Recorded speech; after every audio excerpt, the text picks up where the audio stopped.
Waiza la Bestie ni kihe kintu ca mbere umuhimiriza gukora muri industry ya music? Ikintu ca mbere ndamuhimiriza gukora just ni kuyobandanya yumviriza impanuro hama akabandanya yubaha nkuko asanzwe yubaha, naho kuba Sage ho asanzwe ari Sage ko izina n'iryo muntu yitwa Sage. You know the wise never cheat. Yeah.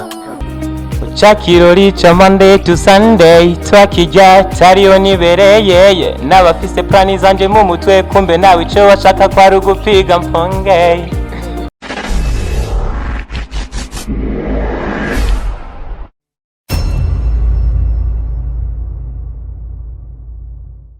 Yeah, ndobwa yuko rero mwe mukunzi wa Sky Media Burundi shaka dusunye kwanza mu myaka yashize aho itariki 20 z'ukwezi kwa 4 mu 2005 no ku rubuga rwa YouTube haboneka video ya mbere ndetse kabazo n'umwe mu basore yitwa Jawed Karim.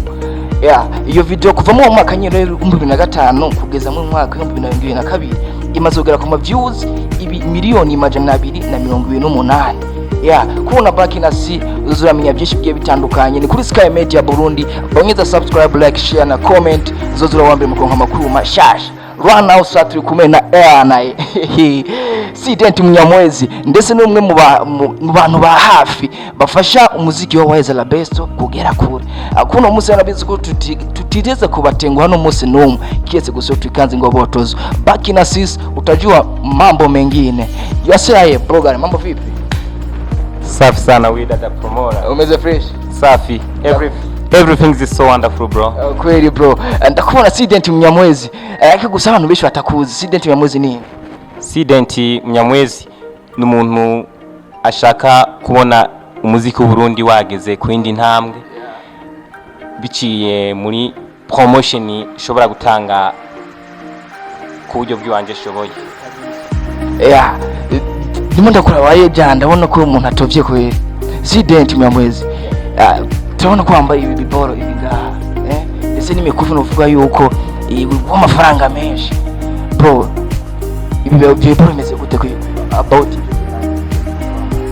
So ibi biboro ubona ibijanye n'amachene ya ice amabage just bijanye n'ibintu musanzwe curuza kugira shobore kwibeshaho nkuko namaze amashure n'akari umukuru w'igihugu araduhimiriza kugira ngo twihangire imirimo kandi ababigura niba abastari nyene biwacu.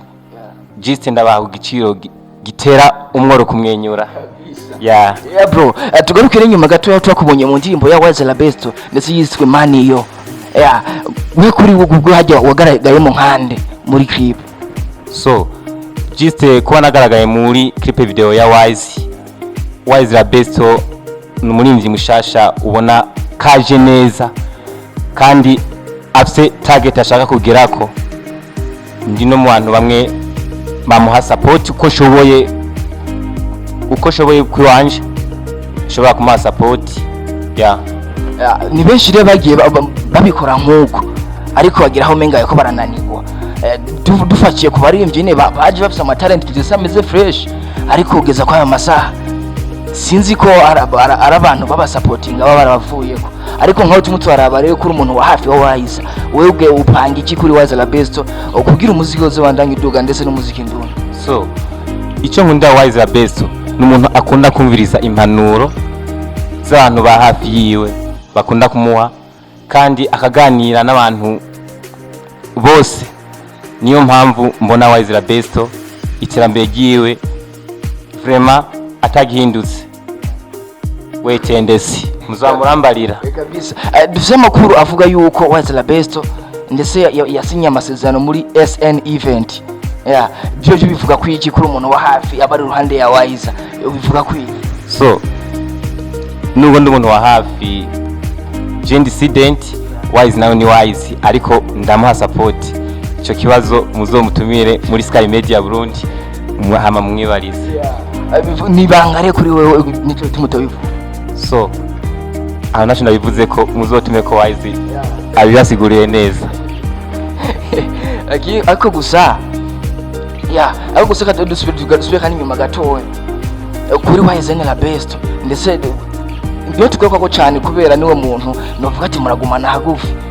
Wise la Bestie rero ni kihe kintu ca mbere umuhimiriza gukora muri industry ya music?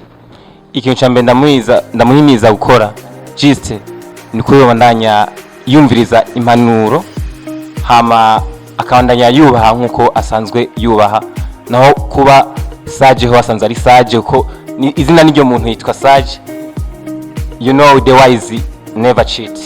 Kabisa. Wise la Bestie bro, kuri Wise la Bestie shaka rero kwanza ubanza turimbe kwanza kaya karimbo ka Wise warakagaragayemo ndetse no mwamfashije gutegura iki clip ndavyibaza gatoya rero twumve ko nyene nubwo umusupportinga niho bavyo nyene biri hafi mani yo gusa mwenga jite verse ya kabiri amajambo yangiwe nko muri verse ya kabiri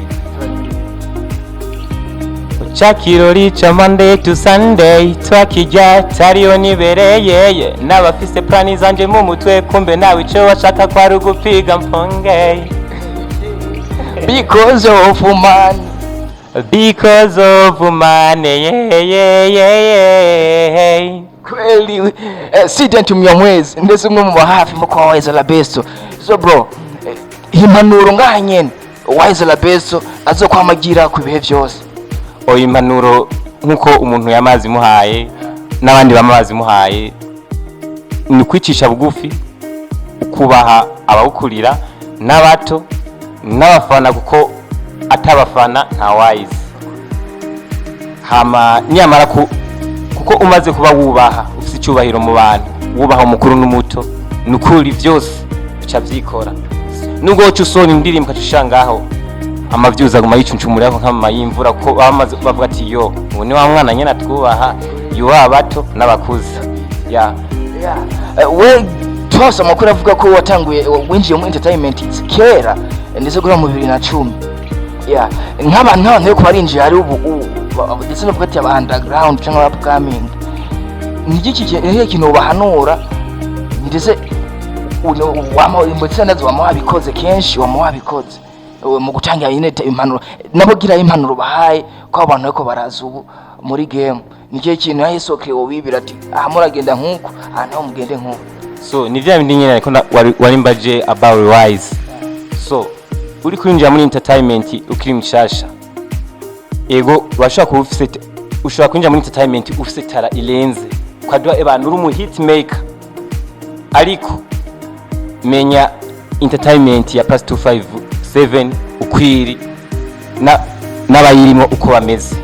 Premièrement ubaha aba promoters nimba gusavye interview nuce wibabura kubera ubona indirimbo yawe yashikanye 500,000 views ucunmenga wabaye mu star. Nimba gusavye interview ramuyage muhuze umuhe iyo interview. Sident Mnyamwezi Wise la Bestie umwanya Wise la Bestie cyangwa ndamwankira vraiment ko amaze kuba je imbere yanje wita kuno imeze maze kuba mbona uri umuntu unta urukondi naye nkagutaha urukuri kuvuga utugeso tumwe basi yoba bishira akora kugwa neza umuntu wa hafi Wise ntarakamwe vraiment ko n'umuntu yubaha kandi aciye ubwenge yumviriza umuntu wari we wese n'impanuro abamuhaye kuko avuga ati izi zizofasha gushika kwiki niki about music nk'umuntu ashaka kubona umuziki w'u Burundi watembere yadugije rapo mu gitsina kobwa. Muravyumva ko ndetse mwamenye byinshi kuri Wise la Bestie. Tukumwe n'umwe mu hafi nawe ni Sident Mnyamwezi murabona ko nawe yica n'umuntu mzee wa Papa Mitambo sinabona ni amazina mugakina rero bizi kabisa. Bro kamda gushimira vuga ati asante sana kuba wewe wemeye ko dukwana ikiganiro ndetse ukatubwira byinshi kuri Wise la Bestie nk'agasoni karugine message usiguhaye Wise ndetse n'abakunzi ba Ska Media Burundi muri usanga bakunze umuziki ndundi. So abakunzi b'umuziki ndundi n'abakunzi ba Ska Media Burundi mubandanye musupportinga umuziki ndundi nkuko mukora ibikora inka. Big up shout out to Amigo CEO wa Ska Media. umugrano baha kuva kera abikora neza imuyinga iwabo bibifovya hama mubandanye mukurikirana Sky Media mukibagabwira mufite kuri kagakengera nyene ka subscribe without forgetting share na comment hama ndabatumira no guma mukurikirana Wise la Besto ku rubuga rwa YouTube ni Wise wandika we na i na c na e kumva ikindi uko tuze turabarundi ya asante sana nikamvuga ati yo gufasha mu kuganira ibiganiro thanks so much ni with the promoter kuri microphone behind the camera yari Omey designer ndizmazi kariba yamaze nibere mu kazi ka miss yose bonye subscribe ukubite ngaho kunzogera ndetse ibidigadigi gutwengere uzuze wambe mukoro nka makuru yizeho neza 5 pa 5 big up sana